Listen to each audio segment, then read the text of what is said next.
चला तर मंडळी, एकदा आषाढ सुरू झाला तर सर्वांच्या घरातून तळणीच्या पदार्थाचे छान असे सुगंध येऊ लागतात। आज आपण इथे खमंग चकल्या बनवण्यासाठी चकलीची भाजणी कशी बनवायची ते पाहणार आहोत।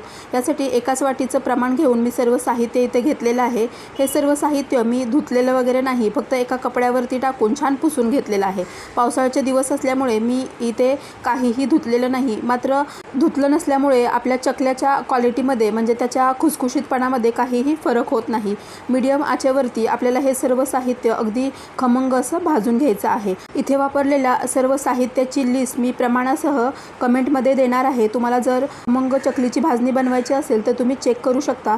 याशिवाय तुम्हाला जर हा डिटेल्स व्हिडिओ पाहायचा असेल तर या व्हिडिओच्या खाली एक त्रिकोण आहे, त्याच्यावरती टच केल्यानंतर याचा तुम्ही डिटेल्स व्हिडिओ पाहू शकता। आणि सर्व पदार्थ छान थंड झाल्यानंतर आपल्याला चक्कीवरून हे जाडसर तळून आणायचं आहे। तुम्ही सुद्धा या पद्धतीने चकलीची भाजणी नक्की बनवा। व्हिडिओ आवडल्यास व्हिडिओला लाईक, चॅनलला सबस्क्राईब